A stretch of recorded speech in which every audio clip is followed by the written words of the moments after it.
స్వరము, క్రీస్తు రాకడ స్వరము, క్రీస్తు రాకడ స్వరము, క్రీస్తు రాకడ కొరకై నిన్ను సిద్ధపరచు స్వరము, క్రీస్తు రాకడ కొరకై సిద్ధపరచే స్వరము. వినుమా, వినిపించుమా, హనుమా, సిద్ధపడుమా. క్రీస్తు రాకడ స్వరమును కార్యక్రమను వీక్షిస్తున్న ప్రియులకు ప్రభువైన యేసుక్రీస్తు నామంలో నా హృదయపూర్వక వందనాలు తెలియజేస్తా ఉన్నాను. ఈ సమయంలో దైవజనులు ఎం రత్నకుమార్ గారు దైవవర్తమానం అందిస్తారు. ముందుగా చిన్న ప్రార్థన చేసుకుందాం. పరిశుద్ధ ప్రేమ కలిగిన తండ్రి, దయగలిగిన యేసయ్య, నీ ఘనమైన శ్రేష్టమైన పాదాలు కొందనాలు స్తోత్రాలు చెల్లిస్తున్నాను ప్రభా. ఈ క్రీస్తు రాకడ స్వర కార్యక్రమాన్ని మీరు ఆశీర్వాదకరంగా జరిగించండి. మీ దాసులు మీరు బలపరిచి వాడుకోండి. అనేక ఆత్మరక్షణ కార్యక్రమం కొరకై ఈ పని జరిగినట్లుగా సహాయం చేయండి. నీ నామానికి మహిమ తెచ్చుకొని మని యేసు నామమున అడిగి వేడుకొని ప్రార్థిస్తున్నాం తండ్రి, ఆమేన్. రాకడ స్వరము, క్రీస్తు రాకడ స్వరము, క్రీస్తు రాకడ స్వరము, క్రీస్తు రాకడ స్వరము. మన ప్రభువును రక్షకుడైన యేసయ్య పరిశుద్ధ నామమున క్రీస్తు రాకడ స్వరం కార్యక్రమం వీక్షించుతున్న ప్రియ వీక్షకులైన మీ అందరికీ నా హృదయపూర్వక వందనాలండి. బాగున్నారు ప్రియులారా? మరోసారి మనందరం ఈ రీతి కలుసుకోవటం చాలా సంతోషకరంగా ఉంది. ఈ కార్యక్రమాల కొరకు మీరు ఎంతో ఆశతో ఎదురు చూస్తూ ప్రార్థన చేస్తూ ఉన్నందుకే కూడా నా హృదయపూర్వక వందనాలు. ఈ క్రీస్తు రాకడ స్వరం కార్యక్రమం కొరకు మీ ప్రార్థన లింకును కొనసాగించండి. అలాగే ఈ కార్యక్రమం ద్వారా మీ వ్యక్తిగత జీవితాలు, ఆత్మీయ జీవితాలు, కుటుంబ జీవితాలు క్షేమకరంగా ఆశీర్వాదకరంగా ఉండాలనే ఉద్దేశంతో, అదే సమయంలో ప్రభు రాకడ కొరకై మీరు సిద్ధపరచబడాలి అనే ఉద్దేశంతో నిర్వహించబడుతున్న ఈ కార్యక్రమాల పట్ల మీరు కూడా శ్రద్ధను కనపరిచి మేలు పొందుతూ ఆత్మీయ జీవితంలో వృద్ధి చెందాలని ప్రేమతో మనవి చేస్తున్నాను. మంచిది ప్రియులారా, మనము దేవుని వాక్య ధ్యానంలోకి వెళదాం. మనము ఆత్మఫలము అనే సంగతిని గురించి ధ్యానం చేస్తూ ఉన్నాం. ఆత్మఫలంలో 9 విషయాలను మనము గలతీ పత్రిక 5వ అధ్యాయము 22వ వచనంలో చదువుతాం. ఒకసారి ఆ వాక్య భాగాన్ని మీ ఎదురు తీసుకురావాలని ఆశపడుతున్నాను. గలతీ పత్రిక 5వ అధ్యాయము 22వ వచనం. అయితే ఆత్మఫలమేమనగా ప్రేమ, సంతోషము, సమాధానము, దీర్ఘశాంతము, దయాళుత్వము, మంచితనము, విశ్వాసము, సాత్వికము, ఆశా నిగ్రహము. ఈ విషయాలను గురించి మనం ధ్యానం చేయాలనే పరిశుద్ధాత్మ దేవుని తలంపు మేరకు ప్రియులారా, మనము ఆత్మఫలం అంటే ఏంటి, దాని గురించిన సంగతులు ధ్యానం చేశాం. ఆత్మఫలంలో ఉన్న ఈ 9 విషయాలను మనం ధ్యానం చేయాలనే ఉద్దేశంతో ప్రేమను గురించి మనం ధ్యానం చేస్తున్నాం. ప్రేమను గురించి, ప్రేమ యొక్క లక్షణాలు ఏమిటో మనము అపోస్తలుడైన పౌలు గారు కొరింథీయులకు రాసిన మొదటి పత్రిక 13వ అధ్యాయంలో ప్రేమ యొక్క లక్షణాలు చాలా స్పష్టంగా చక్కగా తెలియచేశారు. వాటిని మనం ధ్యానం చేస్తూ వస్తున్నాం. ఇప్పటి వరకు మనం ప్రేమ ఏం చేస్తుంది, ప్రేమ ఎలా ఉంటుంది, ఎలా ప్రవర్తిస్తుంది అనే పాజిటివ్ లక్షణాలు మనం చూస్తూ వచ్చాం. ఈ 13వ అధ్యాయంలో, కొరింథీయులకు రాసిన మొదటి పత్రిక 13వ అధ్యాయంలో నెగిటివ్ లక్షణాలు కూడా పౌలు గారు ఇక్కడ రాస్తూ ఉన్నారు. వాటిని ఇప్పుడు మనం ధ్యానం చేద్దాం. నెగిటివ్ లక్షణాలు అని అంటే అర్థం ఏంటంటే, ఏమి చెయ్యదో, ఎలా ఉండదో దానిని నెగిటివ్ లక్షణాలుగా మనము ఈ 13వ అధ్యాయంలో వాటిని ధ్యానం చేయబోతున్నాం. వీటిని గురించి కూడా మనం ముందుగానే చెప్పుకున్నాము. నెగిటివ్ లక్షణాలు, పాజిటివ్ లక్షణాలు. పాజిటివ్ లక్షణాల గురించి మనం ధ్యానం చేయటం జరిగింది. ఇప్పుడు ప్రేమ ఏం చేయదో, ఎలా ఉండదో మనము ఈ కొరింథీయులకు రాసిన మొదటి పత్రిక 13వ అధ్యాయంలో నుంచి కొన్ని విషయాలు మనం చూద్దాం. దేవుని వాక్యాన్ని చదువుదాం. అపోస్తలుడైన పౌలు గారు కొరింథీయులకు రాసిన మొదటి పత్రిక 13వ అధ్యాయము 4వ వచనంలో చూస్తే, ప్రేమ దీర్ఘకాలం సహించును, ప్రేమ దయ చూపించును, ప్రేమ మత్సరపడదు. ప్రేమ దయ చూపించును, దీర్ఘకాలం సహించును అనే విషయాలు పాజిటివ్. ప్రేమ ఏం చేయగలుగుతుందో, ఏం చేసిందో ఆ విషయాల గురించి తెలియచేసే విషయాలు అవి. ప్రేమ మత్సరపడదు, ఇది నెగిటివ్ లక్షణాలు అన్నమాట. ప్రేమ ఏం చెయ్యదో, ఏం చేయలేని పరిస్థితులు దానికి ఉంటుందో దాని గురించిన విషయాలు మనము ఈ 13వ అధ్యాయంలో 4వ వచనంలో చదువుతున్నాం. మొదటిది, ప్రేమ మత్సరపడదు. ఈ మత్సరపడదు అనే దానికి గ్రీకులో వ్రాయబడిన పదం ఏంటంటే జలు అనే పదం వ్రాయబడింది. జలు అనే మాటకి అర్థం ఏంటంటే మన వాడుక భాషలో చెప్పాలని అంటే కడుపు మంట అని అర్థం. మత్సరము అనే మాట దాని వాడుక భాషలోకి తీసుకొస్తే ఎలా ఉంటుందంటే కడుపు మంట. బైబిల్లో కనుక మనం గమనించినట్లయితే ప్రియులారా, కొన్ని సంఘటనలు మనకు కనబడుతుంటాయి. ఉదాహరణకి ఆదికాండం 4వ అధ్యాయంలో కయీను హేబేలు గురించిన విషయాలు మనకి కనబడతాయి. దేవుడు హేబేలుని, హేబేలు యొక్క అర్పణను దేవుడు అంగీకరించాడు. కయీను అర్పణను దేవుడు అంగీకరించలేదు. ఇప్పుడు కోపడాల్సి వస్తే కడుపు మంట ఎవరి మీద రావాలి? హేబేలు మీద రావాలా లేకపోతే దేవుని మీద రావాలా? హేబేలు మీద. కయ్యనికి కడుపు మంట వచ్చేసేసింది. వచ్చి హేబేలు మీద పడి చంపేసిన పరిస్థితి మనము ఆదికాండం 4వ అధ్యాయంలో చదవటం జరుగుతుంది.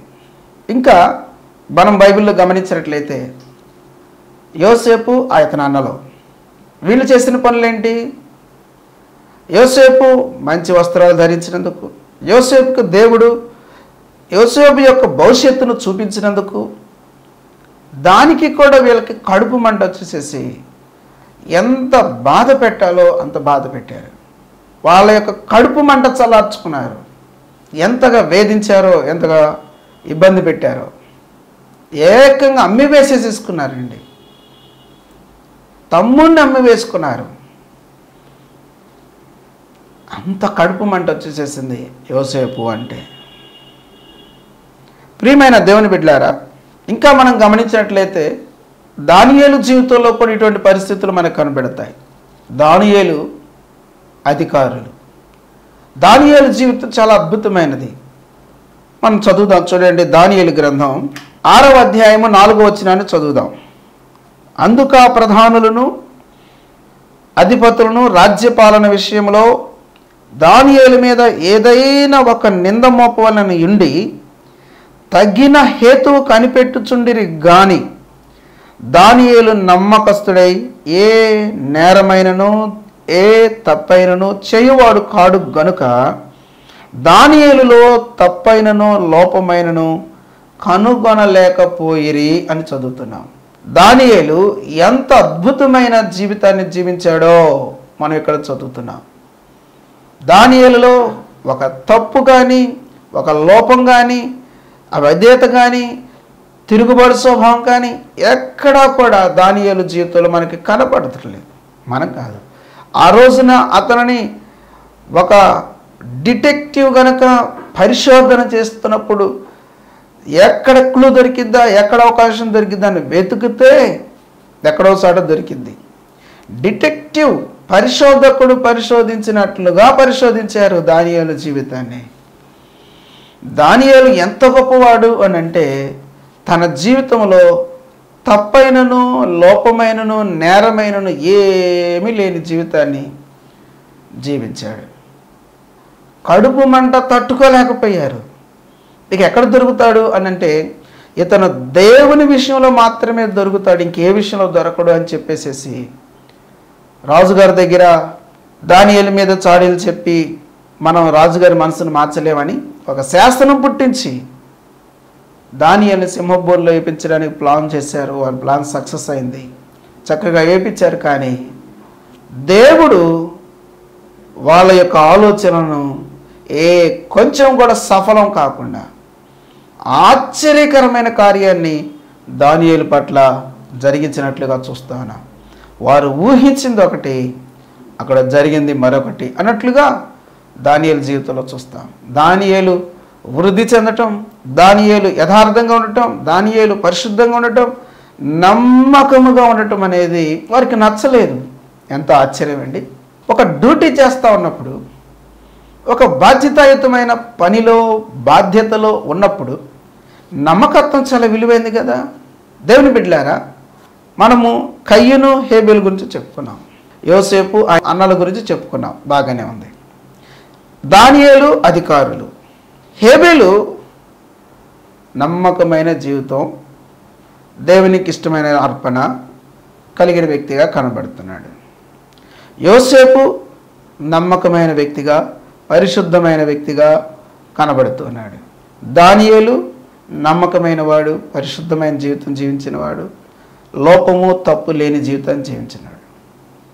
అంటే ఈ ముగ్గురు మీద కూడా వారి అన్నలో లేకపోతే తమ చుట్టుప్రక్కల ఉన్నవారు ద్వేషం పెట్టుకొని, కడుపు మంట పెట్టుకొని ఆ రీతిగా ప్రవర్తించారు.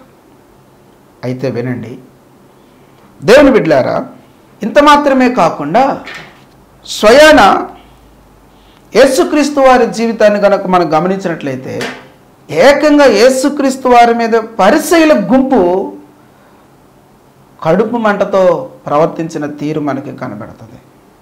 అయితే ప్రియులారా, దయచేసి వినండి, ప్రేమ మత్సరపడదు. ప్రేమకు కడుపులో మంట ఉండదు.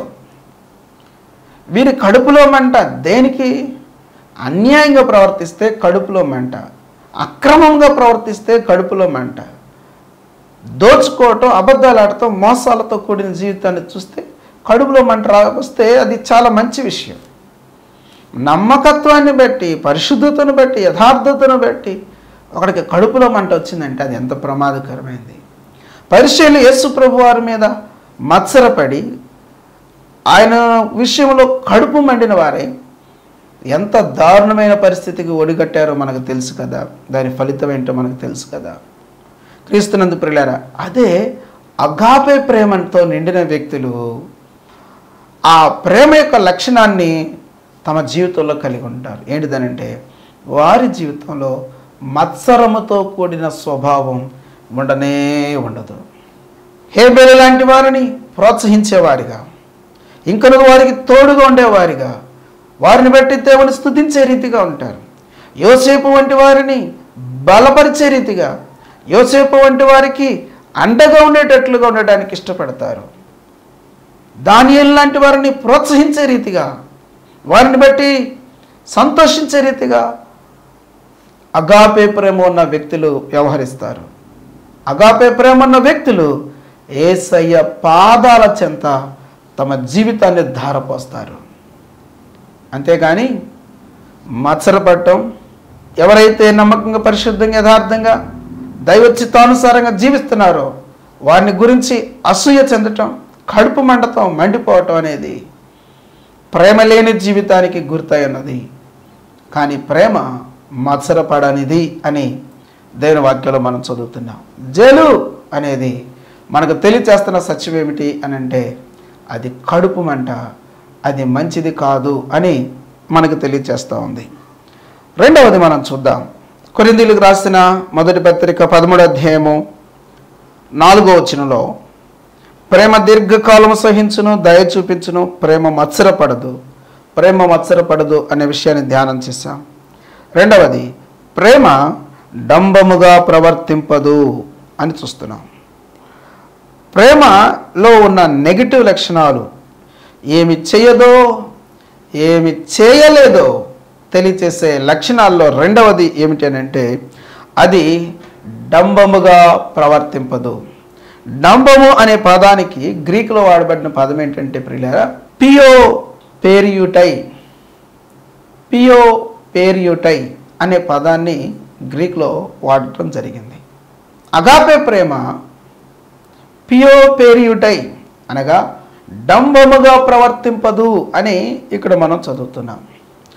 డంబముగా ప్రవర్తింపదు, పియో పేరియుటై అనే పదానికి అర్థం ఏంటంటే గర్వము అని మనం చెప్పుకోవటం, లేదంటే గొప్పలు చెప్పుకోవటం. సరైన అర్థం మనం తీసుకోవాలంటే తమను గురించి తాము గొప్పలు చెప్పుకోవటం. ప్రియులారా, ఒక కాయిన్ మనం చూసామనంటే దానికి 2 ముఖాలు ఉంటాయి. ఆ 2 ఉంటేనే కానీ ఆ కాయిన్, ఆ నాణ్యం చెల్లుతుంది కదండి. అలాగే గొప్పలు చెప్పుకోవటం మరొక ప్రక్క అసూయ, ఈ 2 కూడా ఒక నాణ్యానికి 2 ముఖాల వంటి. గొప్పలు చెప్పుకోవటం, తమను గురించి తాము డంబముగా మాట్లాడడం, ఇది చాలా ప్రమాదకరమైన స్వభావం. జాగ్రత్తగా వినండి. స్వయాన మనం యేసుక్రీస్తు ప్రభు వారి జీవితాన్ని కనుక మనం చూచామనుకోండి, ఆయన చెప్పుకోవడానికి ఎంత ఉందో దాన్ని మనం చెప్పడం చేత కాదు. ఆయన ఎంతైనా సమస్తం ఆయనదే. కానీ భూమి మీదకి ఆయన వస్తూ ఎలా వచ్చాడంటే, తనను తాను రిక్తునిగా వచ్చాడు.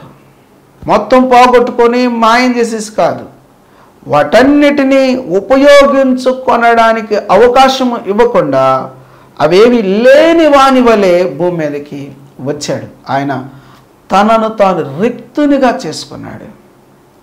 ఉండడానికి ఎంతో ఉంది. ఎక్కడా కూడా తన యొక్క ఉన్నదాన్ని గురించి గొప్పలు చెప్పుకుంటూ తన సమయాన్ని ముందుకు గడిపిన వ్యక్తిగా యేసుక్రీస్తు ప్రభు వారి జీవితంలో మనకి ఎక్కడా కనపడదు. ప్రియులారా, దేవుని పిల్లలుగా మనం గుర్తుపెట్టుకోవాల్సిన విషయం ఏమిటి అని అంటే, మన జీవితంలో డంబముతో కూడిన ప్రవర్తన మంచిది కాదు. చాలామంది జీవితాల్లో మనం చూస్తూ ఉండంటే, వాళ్ళ గురించి వాళ్ళు ఎక్కువగా భావించడం తర్వాత సంగతి, తమను గురించి తాము ఎంతో గొప్పగా చెప్పుకుంటూ, పెద్దలు అన్న రీతిగా పావలా కోడి మాంసానికి 30 మసాలా కలుపుతారంట. ఆ రీతిగా ఉన్నది కొంచెమైతే దాన్ని మరింత ఎక్కువ చేసి చెప్పుకొని డంబముగా ప్రవర్తించే వ్యక్తులుగా దేవుని పిల్లలు ఉండకూడదు. ఒక వ్యక్తిలో అగాపే దేవుని ప్రేమతో నిండిన వ్యక్తిగా గనక ఉన్నట్లయితే ఆ వ్యక్తి తన జీవితంలో తన గురించి తాను చెప్పుకోవడానికి ఇష్టపడరు. యోహాను భక్తుడు ఎంతైనా అతిశయించవచ్చు. ఆయన పలికిన మాట ఏంటంటే, నేను తగ్గవలసి ఉన్నది, ఆయన హెచ్చవలసి ఉన్నది. ఆయన చెప్పుల వారు విప్పుటకైనను నేను యోగ్యుడను కాను అని చెప్పాడు. యేసుక్రీస్తు ప్రభు వారి యొక్క స్నేహితునిగా పిలువబడినవాడు, పెండ్లి కుమారుని స్నేహితునిగా పిలువబడినవాడు, యేసుక్రీస్తు ప్రభు వారి ద్వారా శ్రేష్టమైన సాక్ష్యం సంపాదించుకున్నవాడు, పొందుకున్నవాడు యోహాను గారు, బాప్తిస్మం ఇచ్చే యోహాను గారు. కానీ తనను గురించి తాను గొప్పగా డంబంగా మాట్లాడుకోవడానికి అవకాశం ఇవ్వలేదు. దేవుని బిడ్డలారా, మనము గొప్పలు చెప్పుకోవడం కాదు, యేసుక్రీస్తు ప్రభు వారి యొక్క గొప్పతనాన్ని మనం చెప్పడం కొరకు మనం పిలువబడ్డాం. పేతురు రాసిన మొదటి పత్రిక 2:9 ఏం చెప్తుంది? అయితే మీరు చీకటిలో నుండి ఆశ్చర్యకరమైన తన వెలుగులోనికి మిమ్మును పిలిచిన వాని గుణాతిశయములను ప్రచురం చేయ నిమిత్తము. ఎంత అద్భుతమైన మాట! మిమ్మును పిలిచిన వాని గుణాతిశయములను ప్రచురం చేయ నిమిత్తము ఏర్పరచబడిన వంశం, పరిశుద్ధ జనం, రాజులైన యాజక సమూహం, దేవుని సొత్తైన ప్రజలై ఉన్నారని అపోస్తలుడైన పేతురు గారు ఎంత అద్భుతంగా వ్రాశారు కదా. ప్రియమైన సోదరి సోదరులారా, దైవజనాంగమా, దయచేసి ఈ మాట వినండి. దేవుని ప్రేమతో నిండిన వ్యక్తి తనను గురించి తాను గొప్పలుగా చెప్పుకోవడానికి, లేని గొప్పలు చెప్పుకోవడం కొంతమందికి బాగా అలవాటైతే, కొంచెం ఉంటే దాన్ని ఇంకొంచెం ఎక్కువగా చేసి చెప్పుకోవడం అలవాటు మరికొందరి జీవితాల్లో. అయితే దయచేసి ఈ మాటను కొంచెం శ్రద్ధగా ఆలకించండి. మనము క్రీస్తుని గురించి చెప్పడానికి, క్రీస్తు ద్వారా ఏర్పరచబడిన వంశం, క్రీస్తుకు ఆయన సొత్తైన ప్రజలం, పరిశుద్ధ జనం, రాజులైన యాజక సమూహం. ఎందుకు? మనల్ని పిలుచుకున్న వాని గుణాతిశయములను ప్రచురం చేయ నిమిత్తం. ఆయన గురించి ప్రచురం చేయాలనేది మన పట్ల ఆయన కలిగిన తలంపు. అయితే ఈ రోజున ఎక్కడ చూచినా క్రైస్తవులు వినబడుతుంది ఏంటి, కనబడుతుంది ఏంటంటే, తమను తాము కనబరుచుకుంటున్నారు. ఈ రోజున సాక్ష్యాలు ఏం చెబుతున్నారు? యేసుక్రీస్తు నన్ను స్వస్థపరిచాడని కాదు, అయ్యగారు ప్రార్థన చేశారు, నాకు స్వస్థత వచ్చింది, అయ్యగారి ద్వారా. నీ విశ్వాసం ఎవరి మీద? నిన్ను స్వస్థపరిచింది ఎవరి మీద?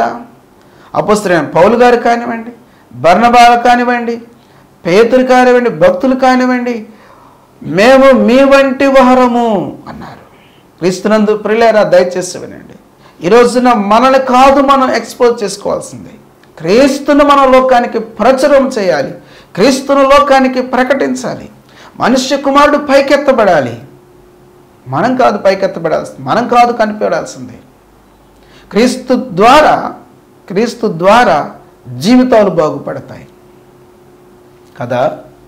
దేవుని ప్రేమతో మనం నిండి ఉంటే ఖచ్చితంగా క్రీస్తును మనం చూపిస్తాం, కానీ మన గురించి మనం చెప్పుకోం. ఈ రోజున చాలామంది తమ సంస్థల గురించి, తమ సహవాసాల గురించి, తమ మినిస్ట్రీ గురించి ఒకటే కొట్టుకోవటం. ఎంత దారుణమైన విషయం. ప్రియమైన సోదరి సోదరులారా, దయచేసి జాగ్రత్తగా ఈ మాట వినాలి. మన గురించి మనం చెప్పుకోవడం కాదు, అందుకొరకు దేవుడు మనల్ని పిలవలేదు. మనము పూర్తిగా దాగాలి, మనం పూర్తిగా మరుగైపోవాలి. క్రీస్తుయే కనపడాలి, ప్రజలు క్రీస్తునే చూడాలి. ఈ రోజున చాలామంది సెలబ్రిటీస్గా కనపడుతున్నారు. ఎంత దారుణం. పక్కన చెప్పులు మోసేవాళ్ళు, బైబిళ్ళు మోసేవాళ్ళు, బ్యాగులు మోసేవాళ్ళు. అవ్వ బాబాయ్, ఎంత దారుణమైన విషయం అండి. క్రైస్తవం ఎటుపోతుందో అర్థం కావట్లేదు. ఎంత వేదనకరమైన పరిస్థితులు, ఎంత దారుణమైన పరిస్థితులు. ఎందుకు ఇటువంటి దారుణమైన పరిస్థితులు సంభవిస్తున్నాయి? ఎందుకు క్రైస్తవుల డంబమునకు సింహాసనం వేసి కూర్చుండబెడుతున్నారు? అపోస్తలుడైన పౌలు గారి కంటే మనం గొప్పవారిమా? బర్నబా గారి కంటే గొప్పవారిమా? పేతురు కంటే గొప్పవారిమా? బాప్తిస్మమిచ్చే యోహాను కంటే గొప్పవారిమా? వారు తమను తాము మరుగు చేసుకున్నారు, క్రీస్తును చూపించారు. నా మట్టుకు బ్రతుకుడే క్రీస్తే, చావైతే లాభం. ఇక నుంచి జీవించేవాడు నేను కాను, క్రీస్తే. ఎంత అద్భుతమైన జీవితం జీవించారండి. ప్రియమైన సోదరి సోదరులారా, ఈరోజున క్రీస్తును మనం ప్రచురం చేయాలి.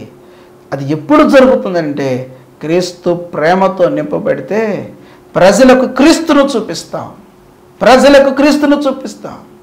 బట్టలు చింపుకున్నారండి ప్రజలు, తమను ఘనపరుస్తూ గొప్ప చేస్తూ ఉంటే, అయ్యో మేము అటువంటి వారం కాదు, మేము అంతటి వారం కాదు, మేము మీలాంటి మనుషులమే అని చెప్పి, ఆఖరికి పరలోకంలో దేవదూత సహితం తనకు యోహాను గారు మొక్కుతూ ఉండంటే, లేదు వద్దు సుమి అని వ్యతిరేకించిన పరిస్థితి ఉన్నది.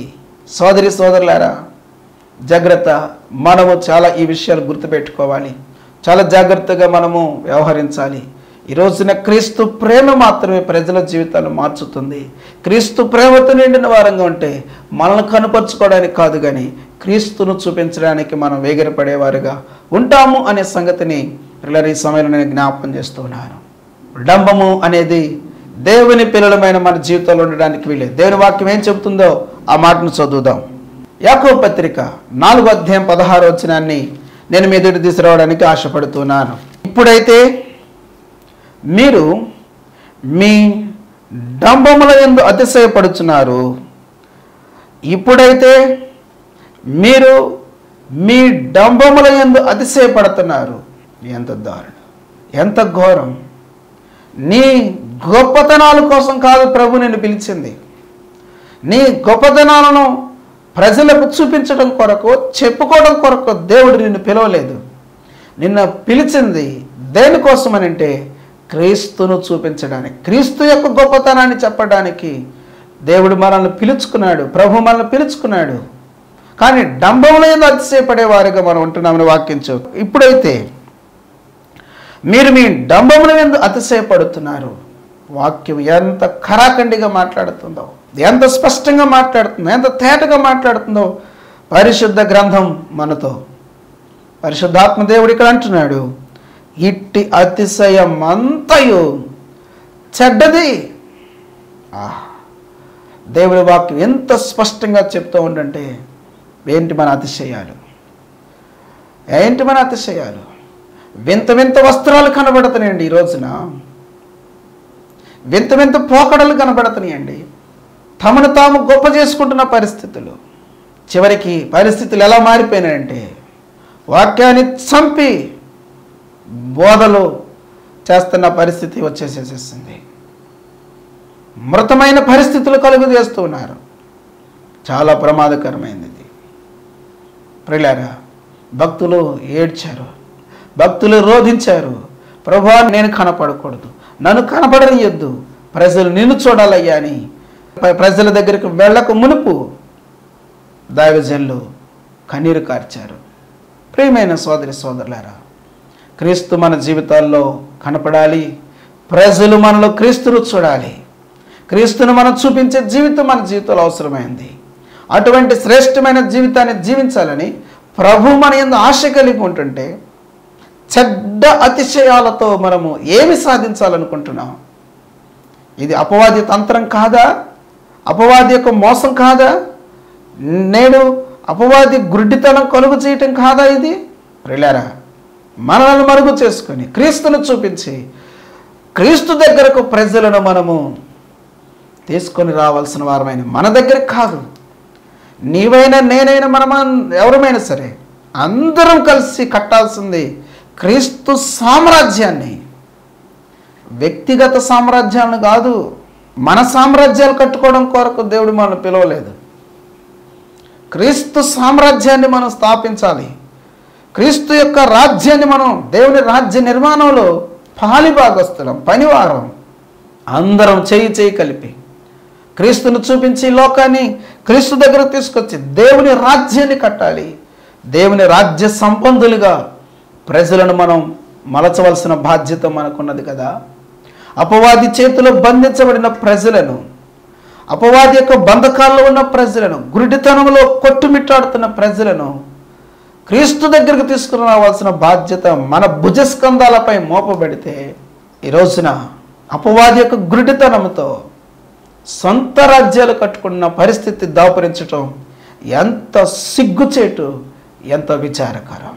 సోదరి సోదరులారా, క్రీస్తు యొక్క సామ్రాజ్యాన్ని ప్రజల హృదయాల్లో స్థాపించి అపవాది రాజ్యాన్ని కూలదోసి కూల్చిపడేసేసి ప్రజలను క్రీస్తు రాజ్య సంబంధులుగా, ప్రజలను దైవరాజ్య సంబంధులుగా చేయవలసిన భారాన్ని నిన్ను నన్ను నమ్మి దేవుడు మన భుజాల మీద భారాన్ని మోపాడు.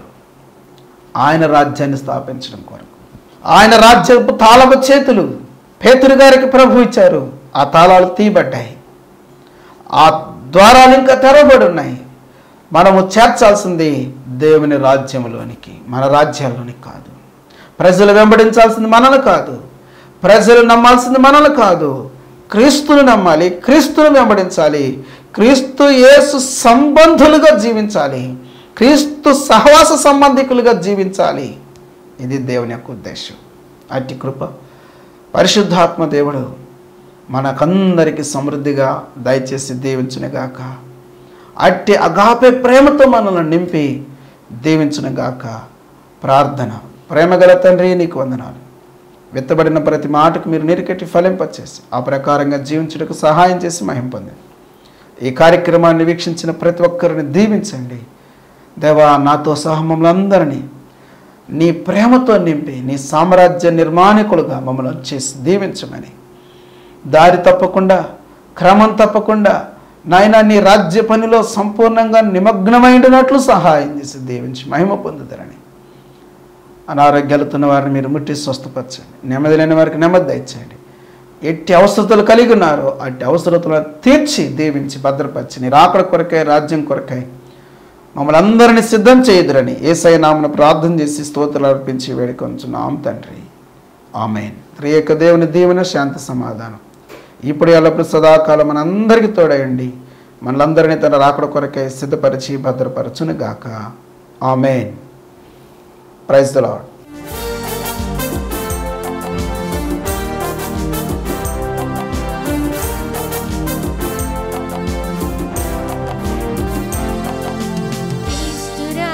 స్వరము క్రీస్తురాకడ స్వరము, క్రీస్తురాకడ స్వరము, క్రీస్తురాకడ స్వరము, క్రీస్తురాకడ కొరకై నిన్ను సిద్ధపరచు స్వరము, క్రీస్తేసురాకడ కొరకై సిద్ధపరచే స్వరము వినుమా,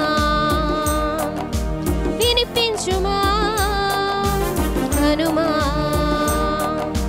సిద్ధపడుమా